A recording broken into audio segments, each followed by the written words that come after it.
NQ study YouTube channel पर आज हम संविधान दिवस के अवसर पर संविधान दिवस विशेष एमसीक्यू प्रश्नों को लेकर के आए हैं जो बार बार सभी कॉम्पिटिटिव एग्जाम्स में पूछे जाते हैं।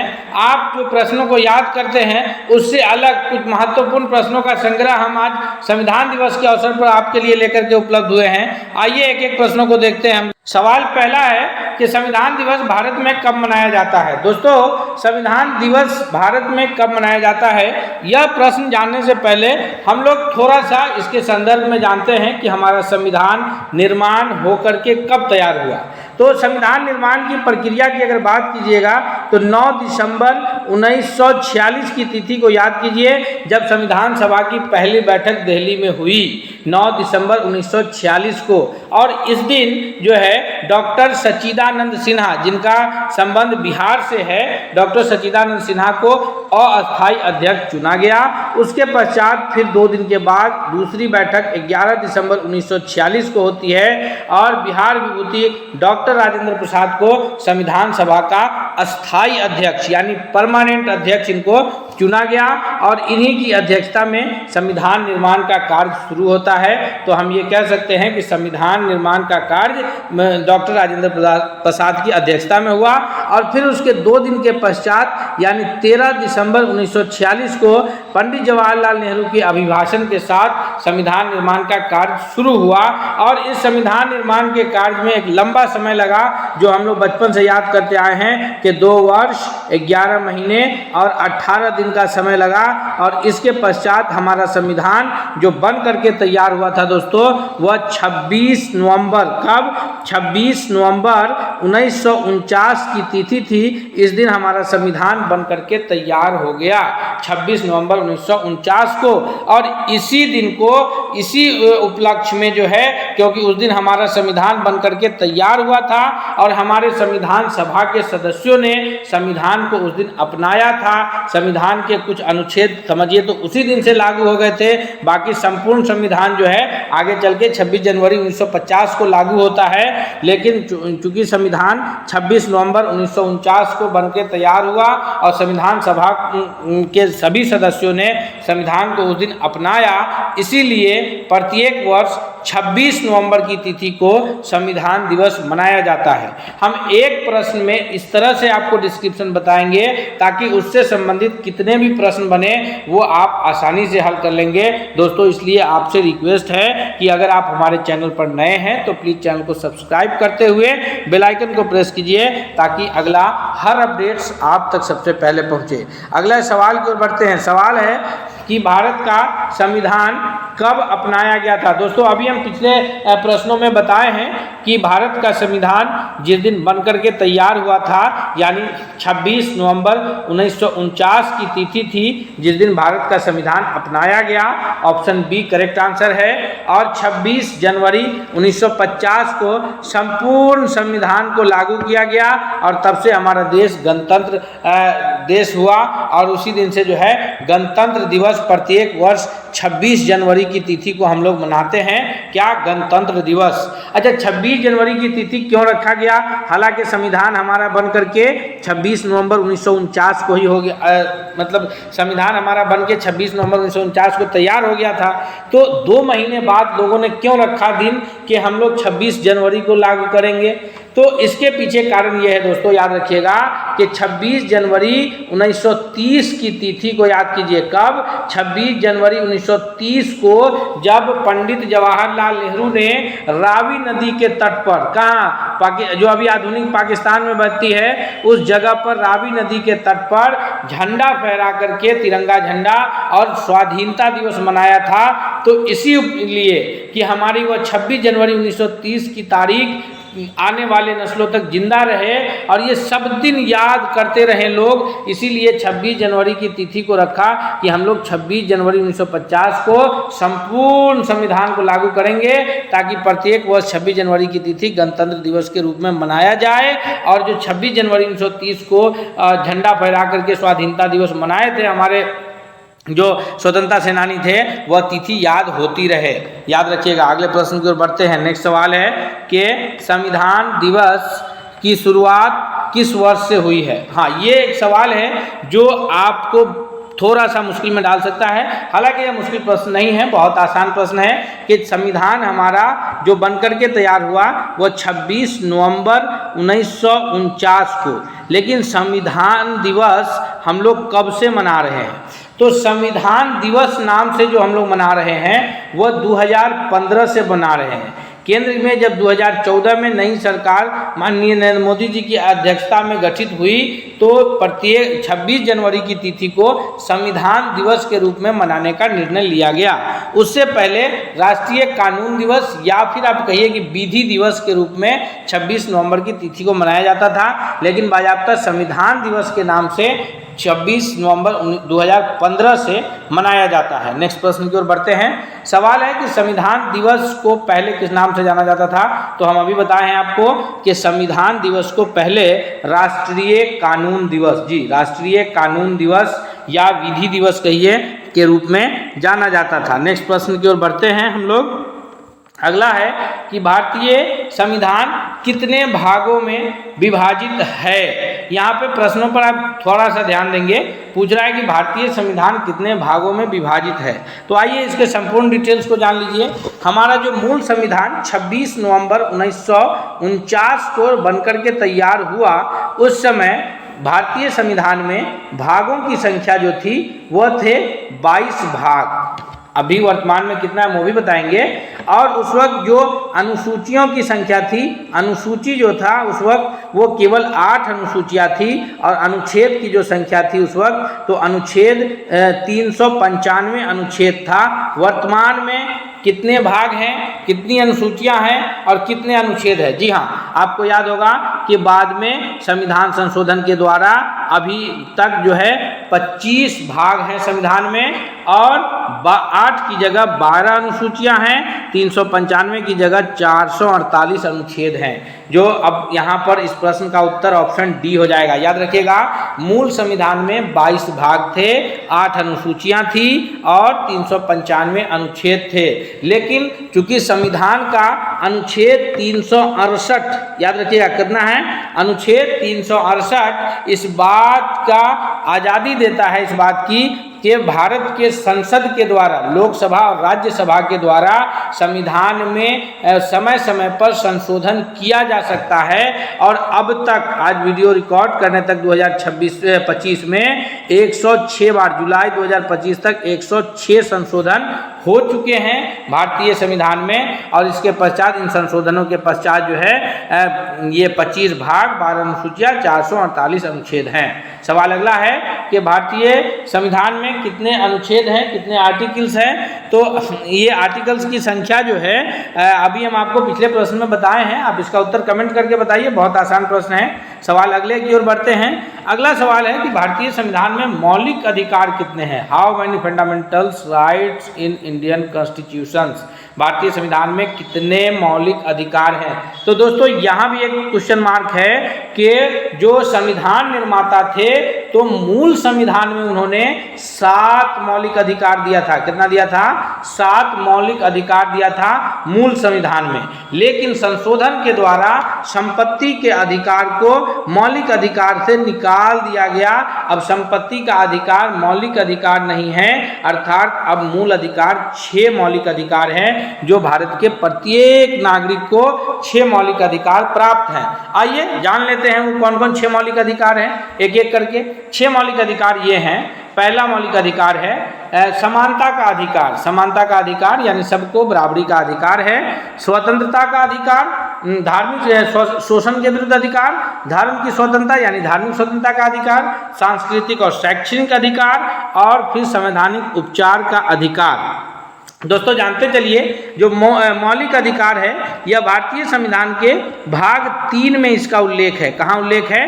भाग 3 में उल्लेख है। कितने अनुच्छेद में उल्लेख है? तो अनुच्छेदों की संख्या भी याद रखिएगा, 12 से लेकर के 35 अनुच्छेद तक इस बातों को जिक्र किया गया है, जिसमें समानता का अधिकार 14 से 18 है, फिर 19 से 22 स्वतंत्रता का अधिकार है। इस तरह से करके जो 32वां है वो संवैधानिक उपचार का अधिकार है। इस प्रकार से ये 6 मौलिक अधिकार आज हर एक भारतीय नागरिक को प्राप्त है, जिसका उल्लेख भारतीय संविधान के भाग 3 और अनुच्छेद 12 से 35 किस तक है। अगले सवाल की ओर बढ़ते हैं। सवाल अगला है कि संविधान में मौलिक कर्तव्य। तो ये पॉलिटी के क्लास में हम आपको पूरा पॉलिटी ऐसे समझाएंगे कि जो आपके परीक्षा के लिए बिल्कुल आसान हो जाएगा। आपको इसके लिए चिंता करने की कोई आवश्यकता नहीं है। तो अगर आप चाहते हैं कि आपको रेगुलर क्लास मिलता रहे तो आप हमारे बेल आइकन को दबाइए, और अगर चैनल को अब तक सब्सक्राइब नहीं किया है तो अभी सब्सक्राइब कीजिए। सवाल है कि संविधान में मौलिक कर्तव्य फंडामेंटल ड्यूटीज किस अनुच्छेद में है। तो सबसे पहले ये जानिए कि क्या मौलिक जो कर्तव्य हैं यह हमारे मूल संविधान में था।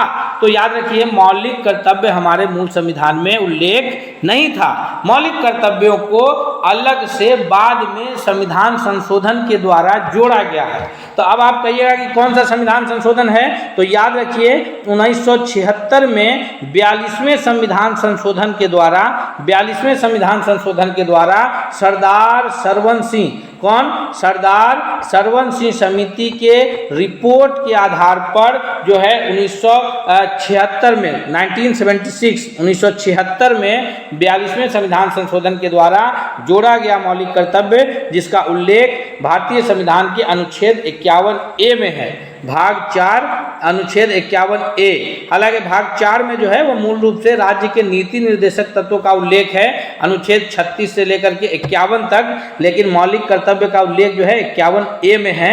और ये भी याद रखिए कि मौलिक कर्तव्य कितने निर्धारित है। तो मौलिक कर्तव्यों की संख्या है टोटल 11 मौलिक कर्तव्य हैं, यानी जिसका पालन करना हर एक भारतीय शहरी नागरिकों का यह जिम्मेदारी है कि वो अपने मौलिक कर्तव्यों का निर्वहन करेंगे। अगले प्रश्न की ओर बढ़ते हैं। सवाल है कि भारतीय संविधान के अनुसार भारत का राज्य ढांचा किस प्रकार का है। जी हाँ, भारत का राज्य ढांचा आपको भी समझ आता है कि भारत जो है एक राज्यों का संघ है, और राज्यों का संघ है यानी यहाँ पर 28 राज्य हैं, 7 केंद्र शासित प्रदेश हैं। तो इस प्रकार ये 28 राज्य जो है, जहाँ राज्य की सरकारें अलग है और केंद्र की सरकार अलग है, और उनके शक्तियों का बंटवारा संविधान के द्वारा 3 सूची बना के किया जा चुका है।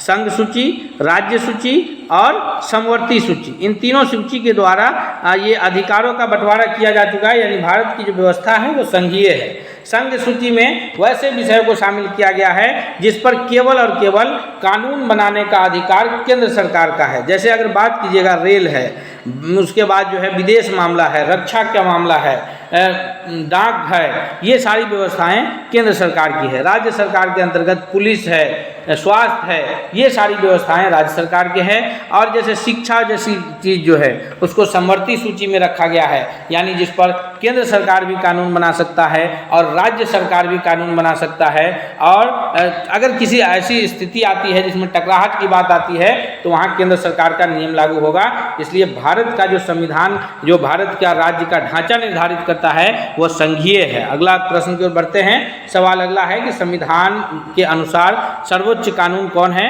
तो भारतीय संविधान के अनुसार हमारा जो सबसे सर्वोच्च कानून है वो हमारा संविधान है, इसमें कोई दो राय नहीं। हमारा सबसे जो सर्वोच्च कानून कौन है वो संविधान है। ऑप्शन सी करेक्ट आंसर है। जी हाँ दोस्तों, अगर आप हमसे पहले उत्तर कर रहे हैं तो आप कमेंट करके बताइए। साथ ही साथ आप इस पूरे क्लास देखने के अंत में जरूर बताइएगा कि आपने कितने प्रश्नों का सही उत्तर किया है। जी हाँ, अगला प्रश्न है हमारे स्क्रीन पर कि संविधान दिवस मनाने का मुख्य उद्देश्य क्या है। यानी हम लोग प्रत्येक वर्ष 26 नवंबर की तिथि को संविधान दिवस क्यों मनाते हैं, ये एक बड़ा प्रश्न है। तो संविधान दिवस मनाने का जो मुख्य उद्देश्य है वह है कि हम संविधान के महत्वों को जानें, उसको याद करें कि हमारा संविधान ने हमें क्या मौलिक अधिकार दिया है और हमारा संविधान ने हमें हमारे लिए क्या मूल कर्तव्य निर्धारित किए हैं। जी हाँ, क्या मौलिक अधिकार दिया है और हमें क्या मूल कर्तव्य निर्धारित किए हैं, ताकि हम अधिकारों का सही इस्तेमाल कर सकें और अपने कर्तव्यों का भी सही निर्वहन कर सकें। तो इसीलिए इसी उद्देश्य से हम जो है संविधान दिवस मनाते हैं, ताकि हमारे आस पड़ोस के जो लोग हैं जो शिक्षा से किसी कारण से अगर दूर रह गए हैं वो भी जान सके कि उनका क्या अधिकार है। कुछ कुछ अधिकार तो हम लोग जान रहे हैं कि उन्हें समानता, स्वतंत्रता इत्यादि का अधिकार है, लेकिन बहुत सारे अधिकारों से अभी भी वो वंचित है। तो संविधान दिवस मनाने का मुख्य उद्देश्य यही है। अगला सवाल की ओर बढ़ते हैं। सवाल है कि संविधान सभा के कितने सदस्य थे? तो संविधान निर्माण का कार्य जो चल रहा था उसमें संविधान सभा के सदस्यों की संख्या 389 थी। ऑप्शन ए करेक्ट आंसर है। सवाल अगला है कि भारतीय संविधान किसने अपनाया था? तो भारतीय संविधान को संविधान सभा के लोगों ने अपनाया था।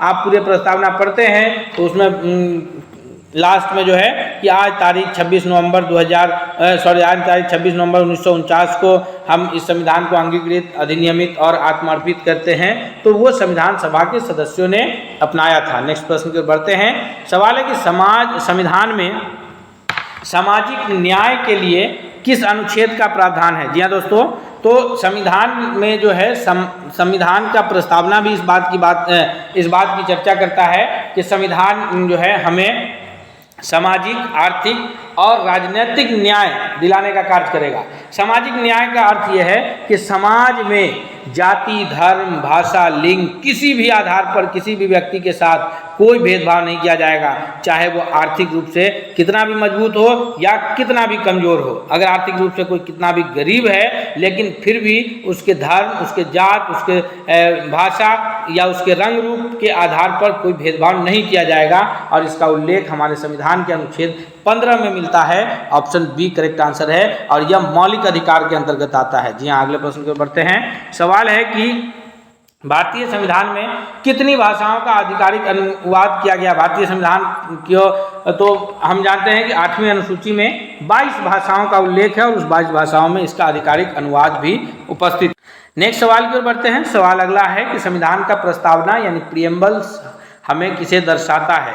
दोस्तों, सभी किताबों में स्कूल के जो भी एनसीईआरटी या एससीईआरटी की किताबें होती हैं, आप उसे देखेंगे कि एक पेज में संविधान का प्रीएम्बल्स लिखा होता है। तो यह किसे दर्शाता है? संविधान की भूमिका को, सरकार का गठन को, या नागरिकों के न्याय को, या फिर राज्य के उद्देश्य को?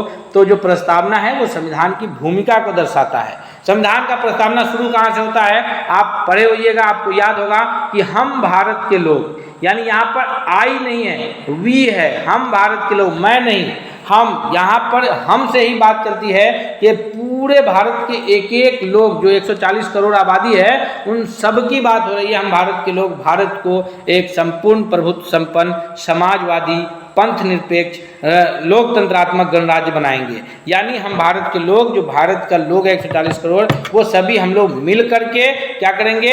भारत को एक संप्रभुत्व संपन्न, यानी अपने आप में संप्रभुत्व है, इस पर किसी का प्रेशर नहीं है, किसी का दबाव नहीं है, हम स्वतंत्र हैं किसी भी तरह का फैसला लेने के लिए। ये बात जो है हमारे प्रस्तावना में उल्लेख है। आगे आप पढ़िएगा उसको, तो बात करता है कि हम प्रस्तावना हमारा कि ये संप्रभुत्व संपन्न समाजवादी, भारत का समाज कैसा है? समाजवादी समाज है, समाज में किसी प्रकार का कोई भेदभाव नहीं है।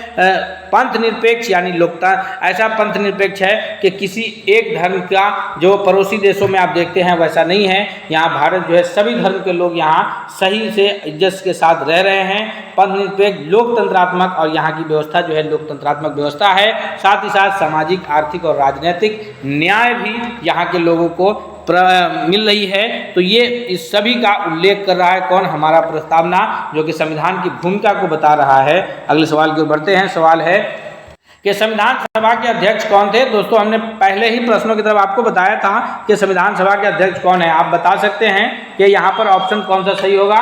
तो सही उत्तर के रूप में ऑप्शन ए जाना जाएगा कि डॉक्टर राजेंद्र प्रसाद संविधान सभा के अध्यक्ष रहे हैं। और डॉक्टर भीमराव अंबेडकर जो है यह संविधान निर्माण के क्रम में प्रारूप समिति के अध्यक्ष हुए हैं। किसके? प्रारूप समिति के अध्यक्ष रहे हैं। और ये ड्राफ्टिंग कमेटी जिसको बोलते हैं, 7 सदस्यों की यह कमेटी थी और उसके अध्यक्ष बाबा साहब डॉक्टर भीमराव अंबेडकर थे। और संपूर्ण संविधान सभा के अध्यक्ष जो है वो डॉक्टर राजेंद्र प्रसाद थे। अगले प्रश्न पे बढ़ते हैं। सवाल अगला है कि भारतीय संविधान का प्रारूप समिति किसने तैयार किया? ड्राफ्टिंग कमेटी ने। संविधान की ड्राफ्टिंग कमेटी ने तैयार किया था, जो कितने सदस्यों की थी? तो 7 सदस्यों की थी। कितने सदस्यों की? 7 सदस्यों की। अध्यक्ष कौन थे? तो अध्यक्ष थे बाबा साहब भीमराव अंबेडकर जी, उसके अध्यक्ष थे। नेक्स्ट प्रश्न है कि संविधान में कितने संशोधन किया जा चुका है 2025 तक। तो हमने पीछे ही आपको बताया है दोस्तों कि संविधान में अब तक 106 जून 2025 कहिए जो चल रहा था सत्र, उसके अकॉर्डिंग जून 2025 तक 106 संशोधन किए जा चुके हैं। अगले प्रश्न की ओर बढ़ते हैं। नेक्स्ट है कि संविधान के अनुसार राज्य का कोई धर्म नहीं, यानी भारत का संविधान जो प्रस्तावना भी इस बात की बात करता है वह ये कहता है कि हमारा संविधान एक पंथ निरपेक्ष संविधान है, यानी हिंदू, मुस्लिम, सिख, ईसाई जितने भी अलग अलग धर्मों को मानने वाले लोग हैं, चाहे वो बौद्ध हो, जैन हो, पारसी हो, वो सारे लोग यहाँ रह सकते हैं सॉरी और अपने धर्म के मुताबिक अपनी जिंदगी गुजार सकते हैं, लेकिन राष्ट्र का कोई राष्ट्रीय धर्म नहीं होगा। सबको धार्मिक स्वतंत्रता का अधिकार प्राप्त होगा, लेकिन ऐसा नहीं होगा कि वो अपना धर्म मनाते हुए ऐसी कोई बात करेंगे जिससे किसी दूसरे धर्म की भावनाओं को आहत पहुंचेगा। वो अपना धर्म मनाने के लिए स्वतंत्र है, बिना किसी दूसरे धर्म के लोगों के भावनाओं को आहत पहुंचाए हुए। ये हमारे भारत के संविधान की खूबसूरती है कि ये धर्मनिरपेक्षता की बात करता है। ऑप्शन बी करेक्ट आंसर है। दोस्तों हम उम्मीद करते हैं कि यह 20 प्रश्न आपको बहुत लाभकारी साबित होगा, इसलिए आपसे रिक्वेस्ट करते हैं कि अगला पॉलिटी का क्लास पाने के लिए अभी आप चैनल को सब्सक्राइब कीजिए और बेल आइकन को प्रेस कीजिए। हम मिलते हैं अगले क्लास के साथ, तब तक के लिए बहुत बहुत धन्यवाद।